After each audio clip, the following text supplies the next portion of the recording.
Hey there everybody, it's Mark Crilley. I'm back with another How to Draw video. Today we're going to be learning how to draw a dog. Of course, there's so many different breeds of dogs, so you have to just settle on one. I decided to choose a collie. That's the kind of dog we're going to be drawing today. So this is a circle here. It's about 4 inches in diameter for those of you who want to follow along. I'm going to go ahead and put down some basic guidelines in time-lapse, and then we'll be back to get a little further on in the drawing.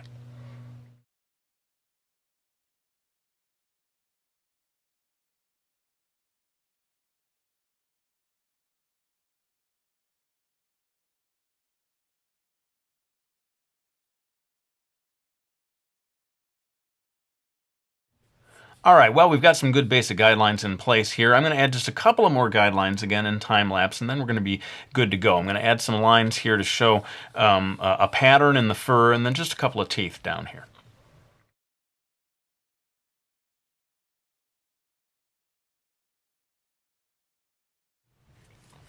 Okay, well, I said I was going to stop with the teeth, but I decided to add in one extra line here for the tongue, and that's it for the guidelines. I'm going to go ahead and start moving on to, I'd say just the sort of midway details, if such a term exists. In drawing a collie, of course, one of the big things is getting the fur right. And especially toward the end of this video, I'm going to be dedicating lots and lots of time to drawing the fur. But for now, I'm going to be sort of just getting some rough lines in place and talking about the direction that the fur flows in, and especially the length of the fur in different areas of the face. And some of you may have seen the video that I did a while back on a wolf, the face of a wolf, and there's actually a fair number of similarities in terms of the direction of the fur and so forth. They must be related, huh, at some point? In any case, I'm adding some fairly long tufts of fur that come off the top of the ears.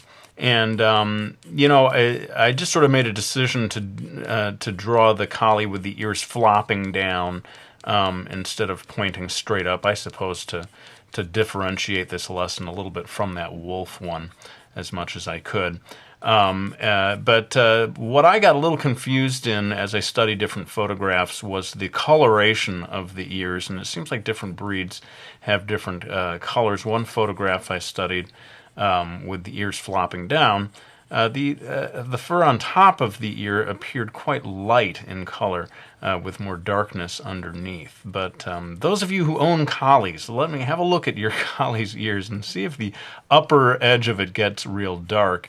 That's the one thing I'm not super sure about in this lesson, whether it's more typical for those ears to be dark on the upper edge or light.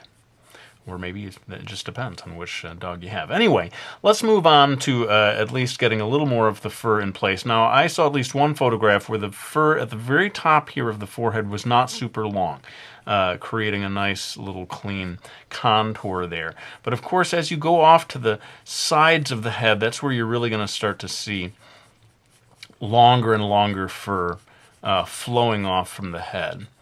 And conveniently, it sort of follows along the edge of the circle right here. At least these two parts of it do. And over here, we're going to see super long tufts of fur. But notice the directional change that I'm putting in here.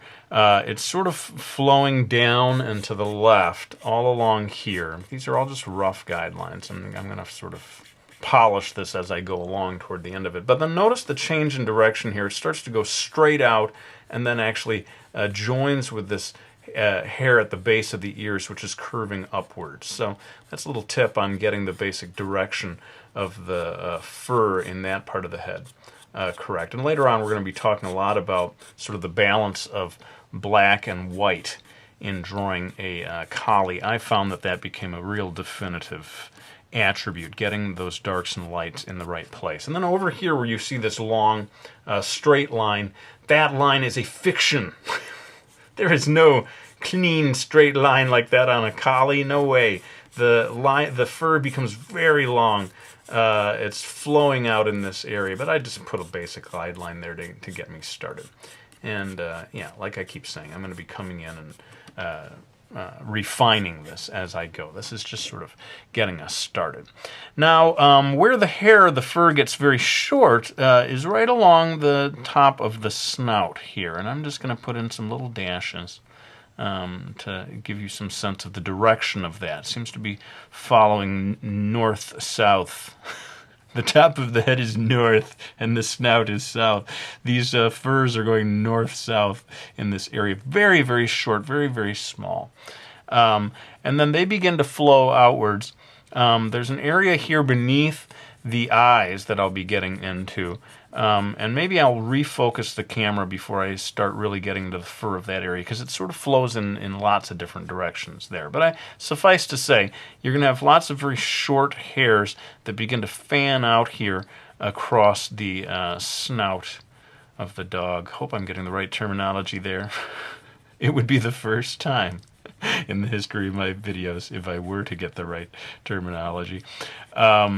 Anyway, this is all going to be coming across like so, and then right around here, beneath the eye, coming over to this side of the mouth, that's when it really starts to lengthen out pretty dramatically, getting over to this side. The west side, north-south. The west side of the face is where the hair, the fur really starts to lengthen considerably. Now, let me sort of refocus the camera, because we're going to get into the open mouth here. This is another part that's going to differentiate this video from that wolf video, because the wolf had the mouth closed, as I recall, or largely closed anyway.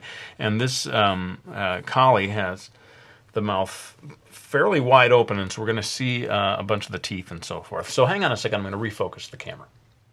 So let's go ahead and draw these teeth here. I guess we have some quite large teeth toward the back. Are they wisdom teeth? I'm not sure. They're very large, though, back here.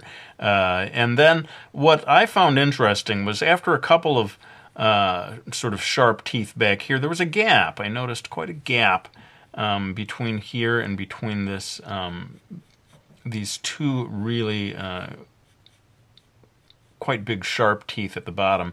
Quite a gap in there. Again, look at your own collies if you have one and let me know if I'm wrong about that. But I was surprised to find that it was not a steady, continuous row of teeth that went all the way, sort of divided into two groups. And down here I was really surprised as I studied photographs that these teeth, there's like 4 teeth down here at the bottom that really point outward. They really jut outward, or in an entirely different direction from these teeth. And again, maybe there's some canine experts out there that will explain why these teeth assist the dog in chewing, or whatever it assists the dog in doing. But I thought it was sort of interesting that you had different directions, and these, certainly compared to human teeth, really seem to be pointing outward in a fairly dramatic way. Now this line down here, I guess we would call it the gums, sort of breaks into a couple little sections down here. It's very clean, the very clean line right down there. There's sort of a disruption in the line right there, and then it gets very clean again. I don't know why clean. What, do they use detergent? It just, the line seems very clear to me, let's put it that way, as it curves around the edge here. Now the fur coming across the snoutal region is very, very short. And we're coming up here to the nose. I guess I might as well get into that. This is going to be largely concealed by darkness, this nose, but just as I saw with the wolf, you have the big nostril area out here toward the front, but then it cuts around to the side. Maybe, as I think I read in the comments section, people educating me that the shape of nostril allowed them to, obtain a scent from all different directions, or something like that. I'm going to pretend I know what I'm talking about. The same guy who just used the term snoutal region. Let's move on. Oh, I tried to do this so that we could see the eyes as well. Sometimes you get little, almost like whitish eyelash-looking fur right there above this eye. But I noticed the sort of almond shape of the eye, and that there is, of course, the eye itself is kind of circular back here. Although this all gets darkened in quite a lot. It's not super clear. And then what we would call the tear duct on a human is taking up a fairly large area over here. Now, one thing I wanted to talk about, and I'm going to go ahead and erase my circular guideline here. Studying a photograph of one of these collies, I was struck at how there seemed to be a fairly regular pattern in these dots, almost like wallpaper or something. That these are not randomly distributed across the snout. They seem to line up. And again, I'm not super sure what the purpose of them are, but the whiskers seem to be emanating one per dot from these areas. Again, this is not final line work, but maybe just to give you some initial sense of the direction of these whiskers. Quite dark in this area here, kind of shortening up and lightening up as it comes along the front. And that might, boy, I feel like, oh, the tongue, I haven't really talked about that. The tongue, of course, is back behind these larger teeth, and it comes to a bit of a tip here. I considered doing a drawing of a dog with the tongue really hanging out, you know, and the saliva dripping down, but I thought, nah, let's keep that tongue inside the mouth a little bit. It sounds so much cuter in your mind, the idea of a dog with the tongue hanging out, than you actually look at photographs, and well, I guess some of them look cute, but the other ones look like, boy, that dog looks tired or something. Like, you need a rest. Anyway, I think that kind of sets us up for these basic details. Oh, I guess I should just talk about how here at the bottom of the jaw, super short fur, very close to the skin before, again, it starts to flow outward. Now, I think I've got most of these basic details. I'm going to refocus the camera. I'm going to try to do this next section real time, but a lot of the refining work, I must warn you, in this video is going to be time-lapse. I don't want to do a super long video, and it hasn't been that long since I did the no time-lapse thing, so I feel like I bought myself the right to do a video with plenty of time-lapse in it, and it's going to come in mainly at the end. But let's go ahead and do this next part as much real-time as I can. Okay, so I wanted to talk about the distribution of lights and darks, and I found as I studied various photographs, there was a pretty consistent pattern from one collie to the next, with darkness occurring right here outside of this eye, very often attached in a way to the eye itself, which, you know, it looks kind of spooky because it's all dark or white right now, but it's going to get darkened in. But there's this pattern where there's a little bit of a line that comes across here, and then quite a decisive area of darkness here. Now, this is, again, very sketchy. Just sort of want to show you the basic pattern here. This is not going to be the final thing. And then let's talk a little bit about the direction of the fur, curving down right here, beginning to kind of straighten out or sort of go horizontal, east-west. It's like the global metaphor. The dog's head is like the globe of the entire Earth. Anyway, the fur begins to fan out, following the skull beneath, and comes to kind of a north-south pattern. I don't know if it's a pattern, but anyway, I want you to focus on both the direction and the lights and darks here. The direction of the fur is curving and eventually sort of reversing course and beginning to flow in this opposite direction over here. But note that there's a fairly pale area here above the eye, all surrounding the eye. And depending on the breed, you're going to get different sort of patterns. Lassie, I noticed, and I may try to reproduce this in this drawing, has a white stripe going right across the snout. But yeah, I found in order to, and people may look at this and say, boy, that doesn't look like a collie to me. And it doesn't look like a collie to me much either, because I found that a lot of it really seemed to come into it during the polishing phase. But if you haven't got a sense of where the darks and lights go at the start, you're going to be in trouble for really getting this, drawing to look like a collie toward the end. I was surprised how much of it seemed to depend on the lights and darks and getting that pattern right. I'm darkening in here to a degree this area of the gums, and I was struck at how jet black the gums of a collie are, and I suppose a great number of dogs. Maybe I just haven't paid attention over the years, but anyway, collie certainly just like inky black gums down here. And the other area that I'm going to be darkening in a fair amount is underneath the ears. Like I said, when the ears are standing straight up, the underside of the ear seems pretty decisively black in a lot of the photos I saw. What I remain a little confused about is when they're flopping down, as I said at the beginning, whether the upper edge here goes black or white. I confess, as an artist, I decided let's make it white so that there's contrast between the top and the bottom, so that it's almost more of an artistic choice rather than focusing on the dog breed choice. And for me, making these ears flop down and having the top be light and the bottom be dark. But I think we're kind of getting down to where I'm going to have to start kicking things into the ever-loving time-lapse and go into the polishing phase. How about if we do it this way? I'm going to do a lot of time-lapse right now in which I begin to refine the fur, but I'm going to have a little bit of a break in the middle where I stop and sort of talk about what happened during all that crazy time-lapse. And then we'll have a second time-lapse session in which we really go to final. So let's go ahead for part one of the time-lapse shading session.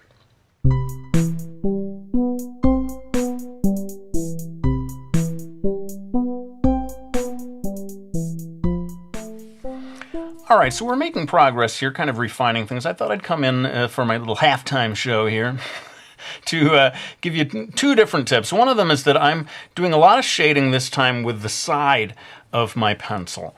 The theory being that when I look at a collie, I'm struck by the sort of fluffiness, the smoothness, and when you use the tip of the pencil and start going like this, you start conveying roughness in the fur, and that would work very nicely, I suppose, for like the wolf one, you know, if you want that sort of tough-looking fur. But I'm trying to go for a soft focus kind of an effect here. So I'm doing a lot of this side of the pencil lead shading in this illustration. And the other thing is that a fair amount of my drawing, in a way, is being done with the eraser.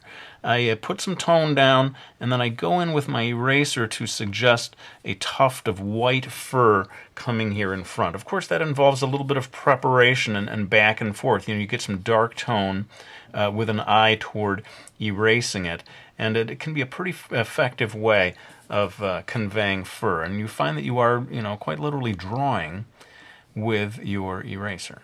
So those are a couple of little tips there about this refining phase. I am going to go ahead and pull out the trusty black Prismacolor to start really darkening in some of these darks. Basically, you're going to see the eyes go quite dark, the nose, and like I said, the lips get incredibly dark, and basically some of these extremities of the fur. But I'm also going to be coming back in with my Dixon Ticonderoga to continually refine this fur.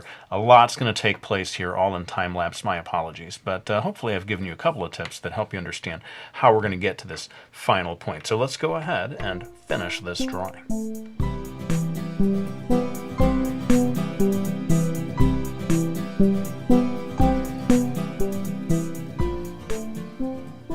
All right, well, there's my video on how to draw a dog. Of course, every breed is different, and I'm sure I'm going to have to do other breeds in future videos. But for now, let me thank anyone who has supported me by getting any of my books. We got the Brody's Ghost graphic novels, we got Miki Falls, and we've got Mastering Manga. Mastering Manga 2 coming out in just about 2 months from now. I'll certainly be talking more about that in the weeks ahead.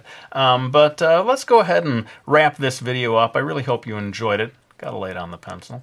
Thanks so much for watching this or any of my videos. I do greatly appreciate your support, and I'll be back with another one real soon.